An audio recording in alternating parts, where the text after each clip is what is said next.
جب کسی خاتون کا شوہر فوت ہو جاتا ہے تو اس کی عدت شروع ہوتی. تو آج ہم بیوہ کی عدت کے بارے میں پڑھیں گے. عدت کیا ہے؟ عدت کا لغوی معنی شمار یا گنتی کرنا ہے، یعنی گننا، عدد سے ہے یہ لفظ. شرعی اصطلاح میں وہ عرصہ جس میں کسی مسلمان عورت کو خاوند کی وفات کے بعد اپنے نفس کو دوسرے نکاح سے روکے رکھنے کا حکم ہے. تو بنیادی طور پر کیا ہے؟ یہ خود کو نکاح سے روکے رکھنا ایک مخصوص عرصے میں. عدت کی مدت کتنی ہے؟ بیوہ عورت کی عدت 4 ماہ 10 دن ہے ہجری کیلنڈر کے مطابق. قرآن مجید میں اللہ تعالیٰ فرماتے ہیں والذین یتوفون منکم ویذرون ازواجا یتربصن بانفسہن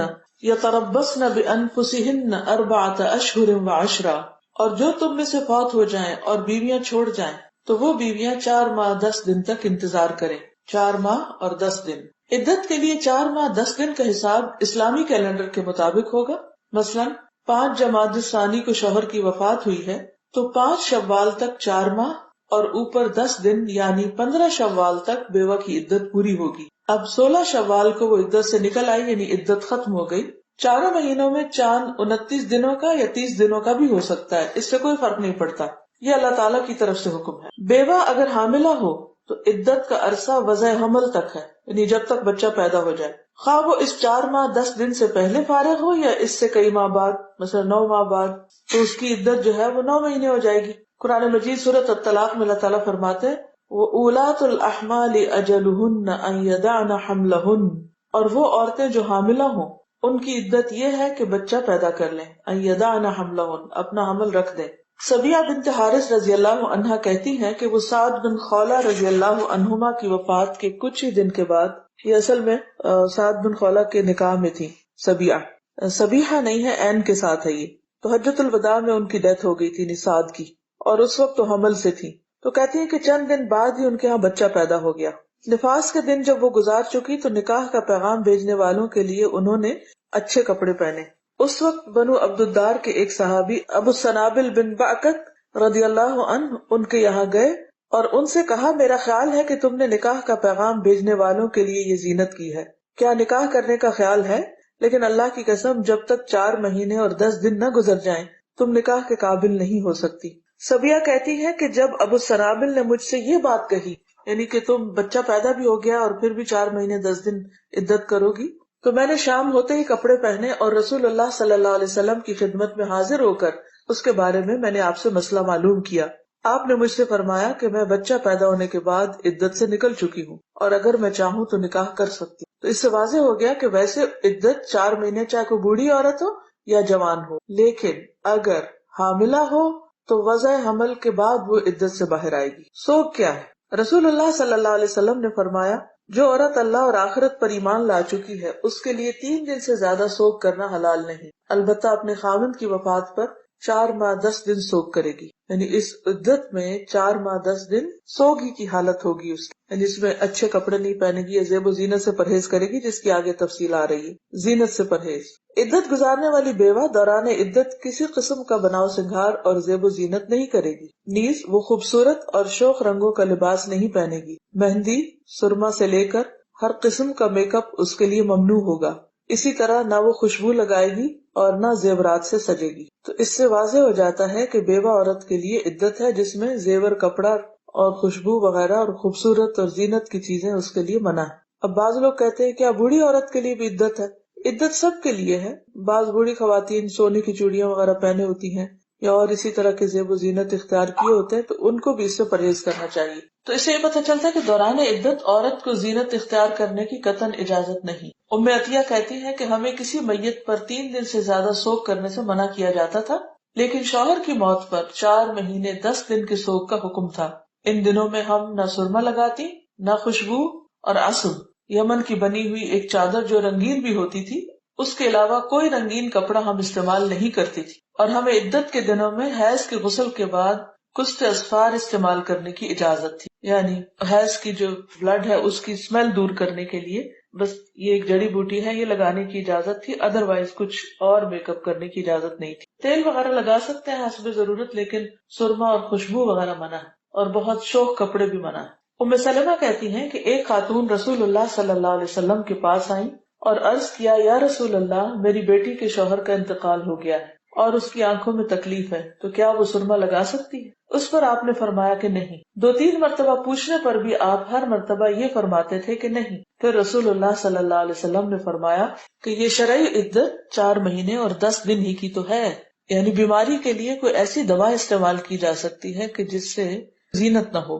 لیکن سرمے کو بطور دوا بھی استعمال نہ کیا جائے، یہ مطلب ہے۔ پھر زیور پہننے کی ممانعت، نبی صلی اللہ علیہ وسلم نے فرمایا جس عورت کا شوہر فوت ہو جائے وہ عصفر یعنی زعفران کے کپڑے نہ پہنے، نہ زیور استعمال کرے، یعنی حدیث میں واضح طور پر ممانعت ہے، نہ مہندی لگائے نہ سرما لگائے۔ تو بعض لوگ کہتے ہیں کہ یہ تو بہت ریجڈ ہے اسلام اور اتنی ممانعت ہے بیوہ کے لیے، لیکن اگر ایک بات سب کو یاد رہے کہ اس میں جو حکمت ہے وہ اللہ تعالیٰ کو معلوم ہے، اور اسی وجہ سے اس نے عورت کے لیے قانون بنایا اور عورت کے فائدے ہی کے لیے بنایا ہے اور اس کو بہت سی مشکلات سے بچانے کے لیے، تو جو اللہ اور اس کے رسول کی اطاعت کرے گا وہ عظیم الشان کامیابی پائے گا۔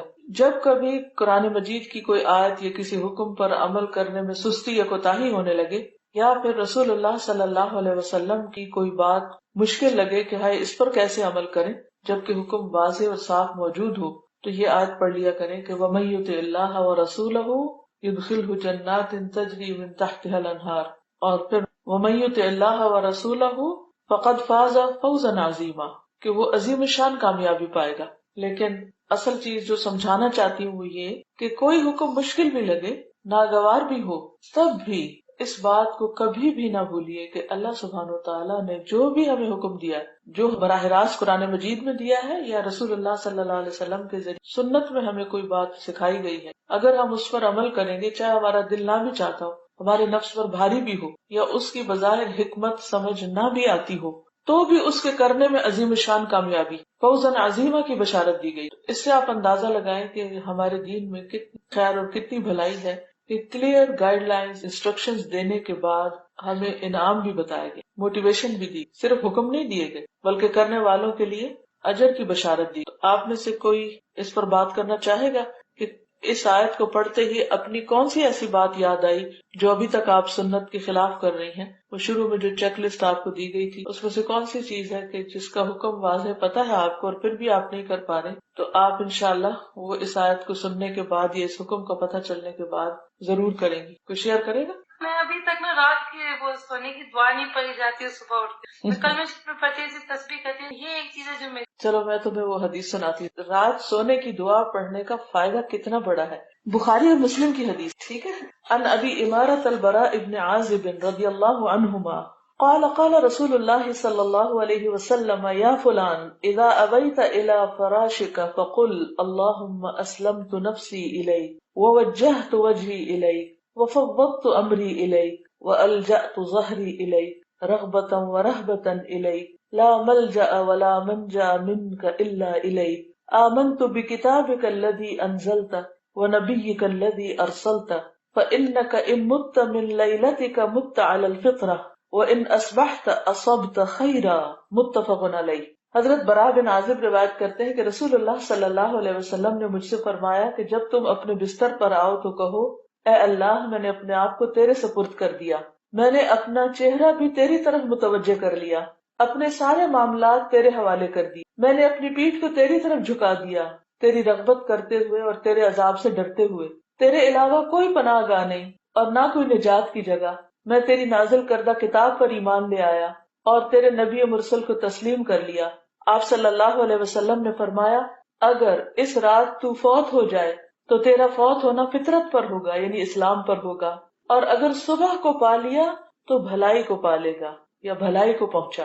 وَإِنْ أَصْبَحْتَ أَصَبْتَ خَيْرًا، اگر تو نے صبح کی تو تمہیں خیر ملے گی۔ آپ دیکھیے کتنی خوبصورت دعا ہے، لیکن عام طور پر ہم صرف دعا پڑھ لیتے ہیں اور اس کے آگے پیچھے سے بھول جاتے ہیں۔ تو آپ دیکھیے کہ اگر ہم یہ دعا رات کو پڑھ کر سوئیں گے تو جو ہم صبح کریں گے اس میں ہمیں بھلائی نصیب ہوگی۔ کیا پھر بھی نہیں پڑھیں گے؟ انشاءاللہ۔ تو ہم سب چاہتے ہیں نا ہماری صبح بخیر ہو، ہم دوسروں کو صبح بخیر کے کہنے میں تو بڑا فخر محسوس کرتے ہیں، صبح بخیر، لیکن جو رسول اللہ صلی اللہ علیہ وسلم نے صبح بخیر کا نسخہ بتایا ہے وہ ہمیں یاد نہیں رہتا۔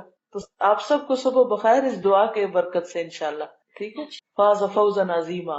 تو ہم بات بیوہ کی کر رہے تھے کہ بیوہ خاتون جو ہیں ان کی عدت میں جو پابندیاں لگائی گئی ہیں، بعض لوگوں کو وہ پابندیاں بڑی ناگوار ہوتی اور ان کو ان کی حکمت سمجھ نہیں آتی، اور کچھ لوگوں نے تو خود ساختہ طریقے نکالے ہیں ان پابندیوں سے نکلنے کے. کسی نے مجھے ایک دفعہ بتایا کہ ان کے ہاں عدت ختم کر دیتے ہیں، بیوہ 14 قدم شاید گھر سے باہر نکال کے تو الٹے پاؤں واپس آتی ہے تو اس سے اس کی عدت ختم ہو جاتی. تو اس قسم کے توہمات وغیرہ سے بھی لوگ اپنی مرضی سے یا منمانے طریقے سے عدت کی پابندیوں سے نکل آتے ہیں. تو یہ طریقہ درست نہیں ہے. تو اب ہمیں یہ دیکھنا ہے کہ نبی صلی اللہ علیہ وسلم نے جس چیز سے روکا ہے اس سے رک جانے میں ہی بھلائی ہے. کیونکہ بعض لوگ یہ کہتے ہیں اچھا وہ قرآن میں تو ہے لیکن حدیث میں تو نہیں آیا، پھر حدیث پر کیسے عمل کریں؟ تو قرآن میں ہو یا حدیث میں ہو، اگر حدیث صحیح ہے تو اس پر عمل کرنا ضروری ہے، تو کامیابی کے لیے ضروری ہے. اگر چاہتے ہیں کامیابی تو کر لیجئے، ادروائز آپ کی مرضی. بہرحال پھر اس کے بعد باہر نکلنے سے پرہیز.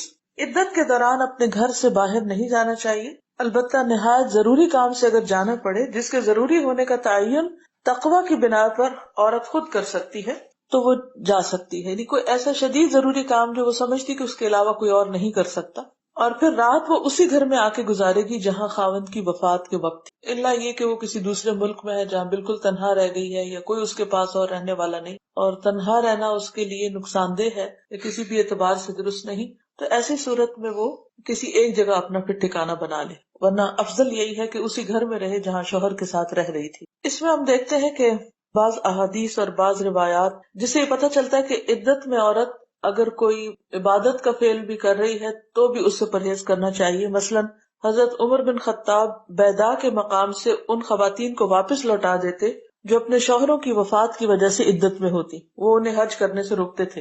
وہ کہتے تھے عدت پوری ہو جائے تو پھر حج کریں، کیونکہ حج میں ایک بڑا سفر ہے، طویل سفر ہے، اور اس میں پھر یہ کہ نہیں نکلنا چاہیے عورت کو. لیکن اگر کسی شدید ضرورت کے تحت عورت نکل بھی رہی ہے تو وہ عدت کی دوسری شرائط کی پابندی نبھائے، یعنی زیب و زینت نہ کرے اور شام سے پہلے گھر واپس آ جائے. ایک اور حدیث ہے فریہ بنت مالک بن سنان رضی اللہ عنہا سے مروی ہے، اور یہ ابو سعید خدری رضی اللہ عنہ کی بہن ہے. یہ بیان کرتی ہے کہ میں رسول اللہ صلی اللہ علیہ وسلم کی خدمت میں حاضر ہوئی کہ آپ سے اجازت لے کر اپنے خاندان بنی خدرہ میں چلی جاؤں. خدری جو ہے نا اس سے، کیونکہ میرا شوہر اپنے ان غلاموں کی تلاش میں گیا تھا جو بھاگ گئے تھے. وہ مقام قدوم کے اطراف میں تھے کہ میرے شوہر نے ان کو جا لیا مگر انہوں نے اس کو قتل کر ڈالا. چنانچہ میں رسول اللہ صلی اللہ علیہ وسلم سے اجازت لینے کے لیے آئی تھی کہ وہ مجھے اپنے اہل میں لوٹ جانے کی اجازت دیں، یعنی میں کے چلی جائیں، کیونکہ اس نے مجھے اپنے مملوکہ مکان میں نہیں چھوڑا تھا اور نہ ہی کوئی خرچ بچا گیا تھا. وہ بیان کرتی ہے کہ رسول اللہ صلی اللہ علیہ وسلم نے سن کر پہلے تو اجازت دے دی، پھر میں آپ کے پاس سے نکلی، حتیٰ کہ جب میں حجرے یا مسجد نبوی میں تھی تو آپ نے مجھے بلوایا، فرمایا تم نے کیا کہا ہے؟ تو میں نے اپنا قصہ یعنی شوہر کا واقعہ دوبارہ دہرایا. کیا واقعہ تھا؟ کہ میرا شوہر اپنے غلاموں کی تلاش میں گیا تھا جو بھاگ گئے تھے، اور وہ ایک خاص جگہ پر تھے جہاں شوہر نے ان کو پکڑا تو انہوں نے قتل کر دیا. تو آپ صلی اللہ علیہ وسلم نے فرمایا اپنے شوہر کے مکان میں ہی اقامت رکھو حتیٰ کہ کتاب اللہ کی بیان کی مدت پوری ہو جائے. کہتی ہیں پھر میں نے اسی مکان میں اپنی عدت پوری کی، یعنی 4 ماہ 10 دن. مثلاً کوئی کسی دوسرے شہر میں پوسٹنگ ہے، بچے ہیں، گھر ہے، تو بھی عورت کو ایک دم نہیں گھر چھوڑنا چاہیے، اسی میں ہی اپنی عدت گزارے. اور اس میں مناسب صورت یہی ہے کہ خاندان کے دوسرے افراد اس کے پاس آ کر رہا کرے باری باری، کیونکہ عورت کے لیے شوہر کا جانا ایک بہت بڑا جذباتی صدمہ ہوتا ہے، ایک بہت بڑا مشکل وقت ہوتا ہے، اور اس میں اگر اس کا گھر بھی چھوٹ جائے اور بچوں کی روٹین بھی ڈسٹرب ہو جائے تو بیسیکلی اللہ سبحانہ وتعالیٰ نے عورت کی سہولت کے لیے، اس کو ایک پروٹیکشن دینے کے لیے یہ سسٹم رکھا ہے. ایک اور روایت سے ہمیں پتہ چلتا ہے کہ اگر بہت شدید ضرورت ہو تو عورت ضرورتاً پھر گھر سے نکل سکتی ہے، لیکن اگر ایسی کوئی ضرورت نہ ہو تو پھر قطعاً نہیں نکلنا چاہیے. جابر بن عبداللہ سے روایت ہے کہ میری خالہ کو طلاق دی گئی، انہوں نے اپنی کھجوروں کو کاٹنا چاہا تو اسے ایک آدمی نے ان کو نکلنے سے ڈانٹا. وہ نبی صلی اللہ علیہ وسلم کی خدمت میں حاضر ہوئی تو آپ نے فرمایا کیوں نہیں، تم اپنی کھجور کاٹو، کیونکہ ہو سکتا ہے تم صدقہ یا کوئی اور نیکی کا کام کرو. تو اس سے یہ پتہ چلتا ہے کہ اگر کوئی عورت ایسا کام کرتی ہے کہ جس میں خلل آ سکتا ہے اور وہ دوسرے کے فائدے کا بھی ہے تو طلاق کی جو عدت ہے اس میں وہ ایسی شدید ضرورت کے تحت نکل سکتی ہے. کیونکہ بعض اوقات یہ بھی ہوتا ہے کہ بچوں کا خرچہ پورا کرنے کے لیے کام کرنا پڑتا ہے، کوئی اور رشتہ دار عزیز نہیں ہوتا جو نان نفقہ دے سکے. اسی طرح بعض اور مسائل بھی ہو سکتے ہیں، مثلا بینک جانا پڑتا ہے یا کورٹ میں جانا پڑتا ہے یا ہاسپٹل میں جانا پڑتا ہے جس میں جائے بغیر چارہ نہیں. تو کوشش یہی کرنی چاہیے کہ جا کر رات تک واپس آ جائے. بعض اوقات بچوں کے لیے روز کا کھانا لانا کرنا، بریڈ اینڈ بٹر کا بندوبست کرنا، یہ پھر عورت کی مجبوریوں میں سے ہوتا ہے، اور خصوصاً ایسے ممالک میں جہاں کوئی رشتہ دار نہیں، عزیز نہیں، کوئی مسلمان نیبرز نہیں، کوئی بھی تعاون کرنے والا نہیں، بالکل انڈیپینڈنٹلی رہ رہے ہیں، تو ایسی صورت میں پھر وہ بوقت ضرورت اپنے حجاب میں خاموشی سے جائے اور کام کر کے واپس آ جائے۔ اب ہم دیکھیں گے کہ زمانے جاہلیت میں بیوہ کی عدت کے دوران کیا حالت ہوتی تھی۔ ام سلمہ کہتی ہے کہ ایک خاتون رسول اللہ صلی اللہ علیہ وسلم کے پاس آئیں اور عرض کیا، یا رسول اللہ، میری لڑکی کے شوہر کا انتقال ہو گیا ہے اور اس کی آنکھوں میں تکلیف ہے، تو کیا وہ سرما لگا سکتی ہے؟ آپ نے اس پر فرمایا کہ نہیں۔ 2-3 مرتبہ پوچھنے پر بھی آپ نے ہر مرتبہ یہی فرمایا کہ نہیں۔ پھر رسول اللہ صلی اللہ علیہ وسلم نے فرمایا کہ یہ شرعی عدت 4 مہینے اور 10 دن کی ہے۔ جاہلیت میں تو تمہیں سال بھر تک مینگنی پھینکنی پڑتی تھی، پھر عدت سے باہر ہوتی تھی، یعنی جاہلیت کی عدت سال تھی۔ راوی کہتے ہیں کہ میں نے زینب بنت ام سلمہ رضی اللہ عنہا سے پوچھا کہ اس کا کیا مطلب ہے کہ سال بھر تک مینگنی پھینکنی پڑتی؟ انہوں نے فرمایا کہ زمانے جاہلیت میں جب کسی عورت کا شوہر مر جاتا تو وہ ایک نہایت تنگ و تاریک کوٹھڑی میں داخل ہو جاتی۔ یہ میں نے دیکھا تھا، ہمارے جو ناردرن علاقے ہیں وہاں پر کافرستان ایک جگہ ہے، اس کا ایک اور نام بھی ہے کیلاش، بالکل وادی کیلاش۔ تو میرا وہاں پر جانا ہوا تھا ایک بار، اور وہاں میں نے دیکھا کہ جن خواتین کو پیریڈز ہوتے ہیں یا ان کے بچے پیدا ہوتے ہیں وہ گھر میں نہیں رہ سکتی، تو انہوں نے عورتوں کے لیے ایک الگ ہی جگہ بنائی ہوئی تھی کہ جس میں صرف عورتیں اور بچے تھے۔ یعنی آپ یوں سمجھے کہ جیسے آپ الہدا کے ہال میں بیٹھے ہیں اور دن رات یہاں رہنا بیٹھنا پڑے تو پھر حال کیا ہو۔ تو ان کا بھی کچھ حال ایسا ہی تھا۔ آپ تو ماشاءاللہ آتے ہیں صبح تیار ہو کر، صاف ستھرے ہو کر، اور پھر گھر چلے جاتے ہیں، لیکن ان خواتین کے دن رات وہاں گزرتے جیسے کوئی اچھوت مخلوق ہوتی ہے۔ دور جاہلیت میں عورت کو نہایت تنگ و تاریک کوٹھری میں داخل کر دیا جاتا، سب سے برے کپڑے پہنتی، خوشبو کا استعمال چھوڑ دیتی، یہاں تک کہ اسی حالت میں 1 سال گزر جاتا۔ پھر کسی چوپائے، گدھے یا بکری یا پرندے کو اس کے پاس لایا جاتا اور وہ عدت سے باہر آنے کے لیے اس پر ہاتھ پھیرتی۔ ایسا کم ہوتا کہ وہ کسی جانور پر ہاتھ پھیر دے اور وہ مر نہ جائے۔ اس کے بعد وہ نکالی جاتی اور اسے مینگنی دی جاتی، یعنی جانور کی، اونٹ وغیرہ کی جیسے، جس سے وہ پھینکتی۔ یعنی کتنی گندی حرکت ہے، غلیظ حرکت، کہ اس کے ہاتھ میں گندگی رکھی جاتی جسے وہ پھینکتی۔ اس کے بعد اب وہ خوشبو وغیرہ کوئی بھی چیز استعمال کر سکتی تھی۔ اس قسم کی بےہودہ رسمیں تھی اس دور میں، یعنی دور جاہلیت میں، اسلام سے پہلے۔ اس بارے میں آپ کچھ کہنا چاہیں؟ بس عدت کی بات ختم ہوئی، اب اس کے بعد بیوہ کا خیال رکھنا اور بیوہ کے لیے بھاگ دوڑ اور بیوہ کی ضروریات پوری کرنا، یہ کتنی بڑی نیکی کا کام ہے، اس پر انشاءاللہ پھر بات کریں گے۔ اگر یہاں تک عدت کے بارے میں کسی کے ذہن میں کوئی سوال ہے تو وہ کر سکتے ہیں۔ تو تعلیم کے لیے جا سکتی ہیں جب ڈیورنگ عدت؟ جی، اس میں آپ دیکھیے کہ اگر تعلیم کسی ایسی جگہ، گھر کے قریبی جگہ ہے بالکل، اور پردے کی حالت میں وہ تھوڑی دیر کے لیے نکل کے جا کے سیکھ کے واپس آ جاتی ہے تو کوئی حرج نہیں، کیونکہ اس میں آپ دیکھ رہے ہیں نا کہ کھجور کاٹنے کی اجازت دی تھی۔ اگر جب وہ طلاق کی حالت میں تھی تو اس میں بھی اگر وہ نہیں سیکھتی تو کیا ہوگا، وہ پیچھے رہ جائے گی، اس کا وقت ضائع ہو جائے گا۔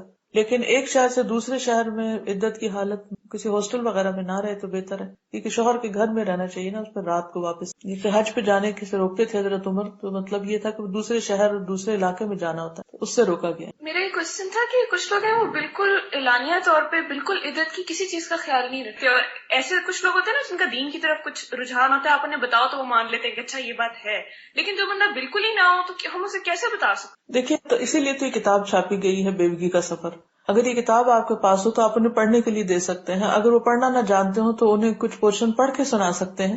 اور یہ جو آیت میں نے کوٹ کی ہے، وَمَن يُطِعِ اللَّهَ وَرَسُولَهُ فَقَدْ فَازَ فَوْزًا عَظِيمًا، اگر یہ بات پہلے آپ کسی کو سمجھا دیں تو انشاءاللہ ان کے لیے عمل کرنا آسان ہو جائے گا، ٹھیک ہے؟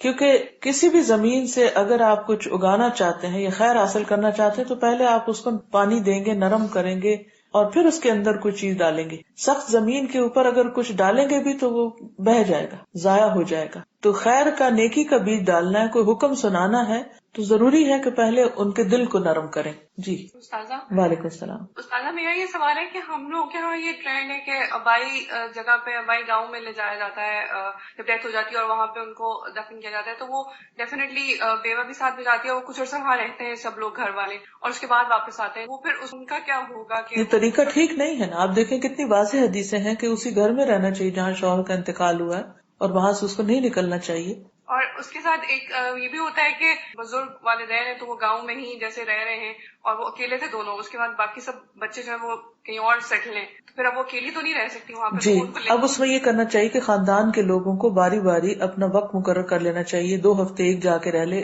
2 ہفتے کوئی اور رہ لے، اس طرح وہ عدت پوری کروا دینی چاہیے اسی گھر میں۔ اگر بہت ہی کوئی مجبوری ہو کہ کسی وجہ سے کوئی بھی آنے کے قابل نہ ہو تو پھر اسلام نے یہ تو نہیں کہا کہ ایک عورت یا بوڑھے والدین کو اس طرح بالکل تنہا چھوڑ دیا جائے اگر وہ خود کو مینج نہیں کر سکتے. اگر کوئی بھی شکل ہے، اگر ہمسائے اچھے ہیں یا کوئی بھی صورت ہے، تو افضل یہی ہے. کیونکہ آپ دیکھیں نا ان حدیث میں کتنے واضح طور پر بتایا گیا ہے کہ نبی صلی اللہ علیہ وسلم نے ابو سعید خدری کی جو بہن تھی ان کو اپنے میکے جانے سے منع کر دیا. سادہ میرا یہ کوشچن ہے کہ اگر کوئی خاتون جو ہیں وہ رینٹ پہ رہ رہی ہیں اور پھر وہ بیوہ ہو جائے، پھر وہ فردر وہ کرایہ نہیں وہ پے کر سکتی ہیں، پھر ان کو وہ گھر شفٹ کرنا ہے، تو وہ عدت کے دوران جی شفٹ کرتی ہیں. اس میں یہ ہے کہ جیسے آگے آ رہا ہے نا کہ بیوہ کی ضروریات کا خیال کرنا، تو ہونا یہ چاہیے کہ عدت گزارنے کے لیے جو اس کے عزیز رشتہ دار ہیں، دوست ہیں، ہمسائے ہیں، دیگر مسلمان ہیں، وہ مل جل کے عدت کے مہینوں کا تو کم از کم کرایہ پورا کروا دیں. یعنی یہ مسائل جو ہیں صرف فتوے سے حل نہیں ہوں گے یا صرف ایک چیز کو سامنے رکھ کے نہیں ہوں گے، بلکہ دوسرے جو امور ہیں اس سلسلے کے ان کا بھی خیال رکھنا ضروری. جی دوسرا میرا یہ کوشچن تھا کہ اگر کوئی طلاق یافتہ ہے اور وہ عدت میں ہے، جبکہ وہ لا علمی کی وجہ سے وہ ایک جگہ سے دوسری جگہ آ گئی ہے، مطلب ایک شہر سے دوسری، بس جو ہو گیا سو ہو گیا، اب واپس تو گھر نہیں دوبارہ سیٹ کیا جائے گا اس کے لیے، بس توبہ کر لینی چاہیے. دیکھیے دین کے جس بھی حکم کی لا علمی میں یا جہالت میں کوئی خلاف ورزی ہو چکی ہو تو اللہ سبحانہ تعالیٰ اتنے مہربان ہے کہ انہوں نے ہمارے لیے توبہ کا دروازہ کھلا رکھا ہے کہ اچھا آؤ ریپینٹ کر لو. ریسنٹلی میرے نانا کی ڈیتھ ہوئی تھی عمرے کے دوران. میری نانی جو ہے وہ، حالانکہ میرے ماموں وہاں پہ رہتے ہیں لیکن اس کے باوجود وہ ادھر واپس آ گئی ہیں، تو ابھی وہ عدت میں ہیں. تو کیا یہ انہوں نے صحیح کیا کہ وہ وہاں سے یہاں آ گئی ہیں، حالانکہ وہاں پہ سارا رہنے کا انتظام بھی تھا ان کا؟ ان کا گھر کون سا تھا جس میں شوہر کے ساتھ رہتی تھی؟ ادھر ہی تھا پنڈی میں، لیکن وہ ادھر وہاں پہ ان کا انتقال ہوا ہے. تو وہ 4 مہینے 10 دن رہ سکتی تھی وہاں میرے ماموں کا گھر تھا ریاض نہیں میں. وہ ہوتا ہے بے شک، لیکن ویزا 4 مہینے کا نہیں ہوتا عام طور پر. سعودی حکومت آج کل 1 مہینے کا وزٹ ویزا دیتی ہے، پھر اس کو ایکسٹینڈ کرانا پڑتا ہے. بعض صورتوں میں ہو جاتا ہے، اگر نہ کرے تو نہیں رہ سکتے. تو کسی ملک کے پھر قوانین کو بھی مد نظر رکھنا پڑتا ہے. تو وہ تو ایک ٹیمپریری حالت میں تھی نا سفر میں، لیکن شوہر کے ساتھ جس گھر میں رہتی تھی وہاں پر ہی رہنا زیادہ بہتر ہے. یعنی ماموں کا گھر تو شوہر کا گھر نہیں ہے نا، ٹھیک ہے نا، تو بیٹے کا گھر ہے. ایک طرف جہاں بیوہ کی ذمہ داری بتائی گئی کہ وہ اپنی عدت پوری کرے اور زیب و زینت کے استعمال سے پرہیز کرے اور اپنے 4 مہینے 10 دن میں نکاح نہ کرے، دوسری طرف اہل خاندان کو، عزیزوں، دوستوں، رشتہ داروں اور پوری سوسائٹی کو اس چیز کی ذمہ داری دی گئی کہ وہ بیوہ کی ضروریات کا خیال رکھیں، بیوہ کی خدمت کریں. بیوہ عورت کو اسلام نے عزت کا مقام عطا کیا ہے. زمانے جاہلیت میں اور اب بھی دینی تعلیم سے محروم بعض گھرانوں میں بیوہ کو منحوس اور قابل نفرت سمجھا جاتا ہے. خصوصاً خوشی کے موقعوں پر لوگ اس سے بچنا چاہتے ہیں، اس سے ملاقات نہیں کرتے یا اس کو دیکھتے نہیں. اسے نہ سسرال میں رہنے دیا جاتا ہے، نہ ہی میکے میں باعزت مقام ملتا ہے. یہ ایک بہت تکلیف دہ بات ہے. اسی لیے عورتوں کے حواس گم ہو جاتے ہیں جب شوہر فوت ہوتا ہے، کیونکہ انہیں پتا ہے کہ نہ اب ہمیں سسرال نے قبول کرنا اور نہ میکے نے، اور ساری ذمہ داری ان پر آ گئی. اسلام کا عورتوں پر ایک یہ بھی احسان ہے کہ اس نے بیوہ کو بھی جینے کا حق دیا اور اللہ کی خاطر اس کے حقوق ادا کرنے اور اس کی خدمت اور مدد کرنے کو اللہ تعالیٰ اور اس کے رسول صلی اللہ علیہ وسلم نے بہت پسند فرمایا. حدیث میں آتا ہے کہ بیوہ عورتوں کی فکر کرنے والا اللہ کے راستے میں ہے. رسول اللہ صلی اللہ علیہ وسلم نے فرمایا، اور یہ بخاری کی روایت ہے، بیوہ اور مسکین کے لیے دوڑ دھوپ کرنے والا ایسا ہے جیسا کہ اللہ کے راستے میں جہاد کرنے والا، جیسا وہ نمازی جو نماز سے نہیں تھکتا، اور جیسا وہ روزے دار جو کبھی روزے سے ناغہ نہیں کرتا. اب آپ بتائیے کہ کتنا بڑا نیکی کا کام ہے. آپ کو معلوم ہے نا کہ الہدا جو ہے ایک ویلفیئر فاؤنڈیشن ہے، جس میں ایک طرف تعلیم کا کام ہوتا ہے اور دوسری طرف خدمت خلق، بلکہ یہ خدمت خلق کے ادارے کے طور پر زیادہ معروف ہے، اور اس میں ہم تعلیم کو بھی دراصل خدمت خلق ہی کا نام دیتے ہیں. تو اس میں ابھی ریسنٹلی انشاءاللہ تعالی الہدا مال کے نام سے ایک جگہ پراپر سسٹم بنایا جا رہا ہے، جس میں جن لوگوں کے پاس گھر کا فالتو سامان ہے وہ لے آئیں، اور جو لوگ خرید نہیں سکتے مہنگے داموں، وہ اس سامان کو اپنی ضرورت کے مطابق خرید لیں. تو انشاءاللہ تعالیٰ پہلے بھی نیچے کچھ شاپ کا انتظام تھا، لیکن اس کو تھوڑا سا مزید امپروو کر لیا گیا. تو اگر عظمیٰ یہاں موجود ہے تو وہ آ کر بھی بتا دیں، کیونکہ بعض اوقات ہم یہ سمجھتے ہیں کہ روزہ رکھ لینا یا نماز یا نوافل کی زیادہ پابندی جو ہے وہ تو دین کا حصہ ہے، لیکن خدمت خلق کا کوئی کام جو ہے وہ شاید نیکی کا کام نہیں، یا لوگ عام طور پر تعاون بھی نہیں کرتے. یعنی اگر کسی کی ڈیوٹی وہاں لگا دی جائے تو لوگ سمجھتے ہیں کہ مجھے تو انچارج ہی بننا تھا یا گروپ انچارج بننا تھا، اور شاید گروپ انچارج بن کے میں زیادہ خدمت دین کر سکتی ہوں، اور اگر مجھے کسی ایسی جگہ پر کھڑے ہو کر سامان کی سارٹنگ کرنی ہے یا سیلز کا کام کرنا ہے تو یہ شاید نیکی کا کام نہیں. تو اس معاملے میں ہم سب کو بہت محتاط ہونا چاہیے کہ نیکی صرف یہ نہیں، لیس البر ان تولوا وجوہکم قبل المشرق والمغرب، صرف مشرق یا مغرب کی طرف یا ایک ہی طرف رخ کر کے بیٹھ جانا نیکی نہیں ہوتا، وہ بھی ضروری ہے، لیکن اس کے ساتھ ساتھ انسان کو عملی زندگی گزارنی چاہیے۔ قرآن کتاب ہدایت ہے، صرف پڑھنے پڑھانے کی کتاب نہیں ہے۔ جب ہم اس کو پڑھیں گے تو اس کے اندر جو احکامات ہوں گے ان پر عمل کرنا بھی عین عبادت ہے۔ اب یہ صحیح بخاری کی حدیث آپ دیکھیں کہ کتنی خوبصورت ہے کہ بیوہ اور مسکین کے لیے دوڑ دھوپ کرنے والا ایسا ہے جیسا اللہ کے راستے میں جہاد کرنے والا، جیسا وہ نمازی جو نماز سے نہیں تھکتا، یعنی نمازیں پڑھتا چلا جاتا ہے، جیسا وہ روزے دار جو کبھی روزے سے ناغہ نہیں کرتا۔ تو آپ میں سے کون ہے جو روز روزہ رکھے؟ کوئی بھی نہیں۔ تو اس کام میں اگر آپ کسی بھی طرح اپنا حصہ ڈالتے ہیں تو انشاءاللہ یہ بہت بڑے اجر و ثواب کا باعث ہوگا، اور پورے دل جمی کے ساتھ اور خوشی کے ساتھ اپنی خدمات حاضر کریں۔ اللہ تعالیٰ اس کام میں بہت زیادہ برکت دے، اور جو بھی حصہ ڈالے ان سب کو اس اجر میں شریک کرے، کہ ایسا نمازی جو کبھی نماز سے تھکتا نہیں اور ایسا روزے دار جو کبھی روزے سے تھکتا نہیں۔ لیکن اس موقع پر میں سب سے یہ گزارش بھی کروں گی کہ غیر ضروری چیزیں خریدنے سے پرہیز کیجیے۔ ایسا نہ ہو کہ کچھ لوگ اپنے گھروں کا سامان نکالیں اور کچھ لوگ لے کے سستے داموں بھر لیں۔ اس میں اور لوگوں کو جو الہدا میں نہیں ہیں ان کو بھی آپ یہ ترغیب دے سکتے ہیں کہ وہ یہاں پر آئیں اور اس شاپ کو وزٹ کریں، تاکہ سامان بکتا بھی جائے اور ساتھ ساتھ اور آتا جائے۔ لیکن اس سے پرہیز کریں کہ آپ اس کو الگ بزنس بنا لیں کہ یہاں سے سستے داموں چیزیں خرید کے باہر جا کے کہیں بیچیں۔ خدا کے لیے یہ کسی بھی قسم کی کوئی ہڈن ایسی چیز کہ جس سے ہم اپنی ذات کا فائدہ اٹھانا چاہیں اس سے پرہیز کریں، کیونکہ یہ اللہ کا مال ہے۔ لوگ اگر اللہ کے راستے میں دے رہے ہیں تو اللہ ہی کے راستے میں اس کو استعمال ہونا چاہیے، ذاتی مفاد کے لیے نہیں۔ ہاں، اگر کوئی چیز بک رہی ہے اور آپ کو ضرورت ہے تو آپ ضرور خرید لیں، کیونکہ آپ خریدیں گے تو تبھی پیسے جمع ہوں گے نا، اور پیسے جمع ہوں گے تو غریبوں، بیواؤں، یتیموں تک پہنچیں گے انشاءاللہ۔ تو اس کے لیے ہم سب اپنی چیزوں میں سے کم از کم اگر ہر شخص صرف ایک چیز دینے کا اور ایک چیز خریدنے کا ذمہ لے لے، مثلاً اگر ایک پین ہے آپ کے پاس فالتو تو وہ دے دیں، اور دوسرا کوئی ایک پین خرید لے، تو انشاءاللہ آپ بھی اس لوپ میں آ جائیں گے، آپ کا بھی حصہ اس میں شامل ہو جائے گا۔ تو اسی طرح باقی یہ کہ انشاءاللہ یہاں سے ہم اور بھی سامان بھیجیں گے، اور دنیا بھر سے سامان آ سکتا ہے، لیکن کوئی ایک دن ایسا بھی رکھ لیں کہ جس میں عام پبلک کو بھی دعوت دے دیں، یعنی خواتین کو، اور ان لوگوں کو اس دن درس میں بھی شریک کر سکتے ہیں۔ مثلا سیٹرڈے کا دن ہم رکھ سکتے ہیں، اور اس دن یہ ہے کہ چونکہ چھٹی ہوتی ہے، کچھ لوگ ہاسٹل سے گھر جا رہے ہوتے ہیں تو خرید کے گھروں کو بھی لے جا سکتے ہیں، اور واپسی پہ کچھ لا بھی سکتے ہیں، یعنی صرف لے جانے والے نہ بنے، لانے والے بھی بنے۔ اور اس کے علاوہ جو دیگر خواتین آئے وہ بھی شریک ہوں، اور وہ پھر ہم لیکچر بھی ہر سیٹرڈے کو انشاءاللہ رکھا کریں گے، تو وہ لیکچر بھی اٹینڈ کریں۔ یہ اوپن سیشن، آپ کی دوستیں جو آپ نے پچھلے ہفتے بات کی تھی کہ ان کو بھی لانا ہے، ان کو بھی لے آئیں، اور ان سب چیزوں کو لکھ لیا جائے اور باقاعدہ شاپ کے باہر بھی لگا لیا جائے کن چیزوں کا ہمیں خیال کرنا ہے۔ یہ حدیث بھی آپ لکھ سکتے ہیں۔ ایک اور چیز یہ کہ ہمیں اپنی ذات سے شروع کرنا ہے۔ رسول اللہ صلی اللہ علیہ وسلم جو بھی حکم دیتے تھے سب سے پہلے وہ خود کر کے دکھاتے تھے۔ آپ کو معلوم ہے کہ حضرت خدیجہ نے جو آپ کی گواہی دی تھی وہ کیا تھی، کہ آپ جو ضرورت مند لوگ ہیں ان کو کما کر دیتے ہیں، یعنی یہ آپ کا نبوت سے پہلے کا عمل تھا، جب ابھی کوئی وحی نازل نہیں ہوئی تھی، یعنی فطرت پر تھے آپ، تو خاندان کے بیواؤں یتیموں کے لیے مال کما کے ان کی ضروریات پوری کرتے تھے۔ اور حضرت عبداللہ بن ابی اوفا فرماتے کہ رسول کریم صلی اللہ علیہ وسلم کثرت سے اللہ کا ذکر کرتے، لا یعنی گفتگو نہ کرتے، نماز لمبی پڑھتے اور خطبہ مختصر دیتے، نیز بیواؤں اور مسکینوں کے ساتھ ان کی ضرورت پوری کرنے کے لیے جانے میں کوئی تکبر محسوس نہیں کرتے تھے، یعنی ان کی ضروریات پوری کرنے کے لیے خود آپ کوشش کرتے تھے۔ آپ سے بڑھ کر دین کی تعلیم دینے والا کون تھا، اور آپ سے بڑھ کر مصروف کون تھا، لیکن اس کے باوجود اس شعبے کا آپ نے خیال رکھا کہ یہ بھی کرنے کا کام ہے۔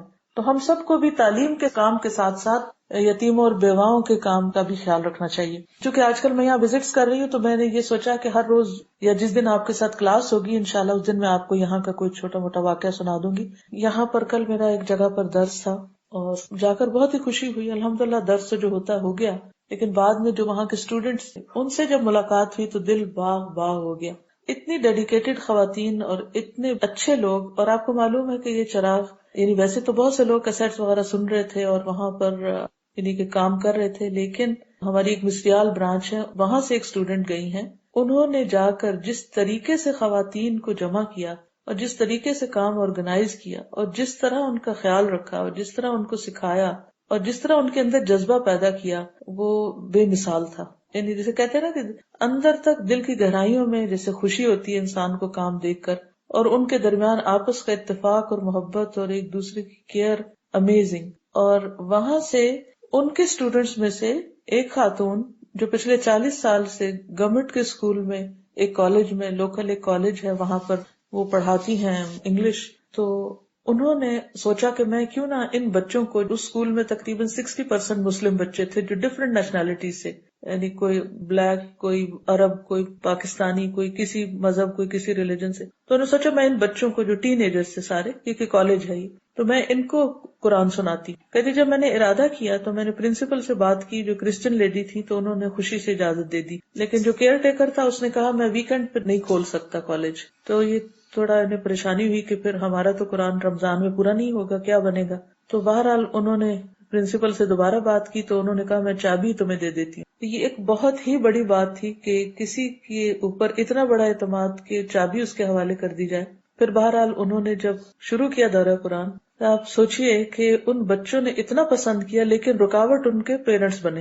وہ کیا کہ یہ شاید قادیانی ہے یا وہابی ہیں یا یہودیوں کے ایجنٹ ہیں یا معلوم نہیں کون، جو عام طور پر الزامات لگتے ہیں، لیکن انہوں نے ہمت نہیں ہاری اور الحمدللہ قرآن پاک مکمل کر لیا.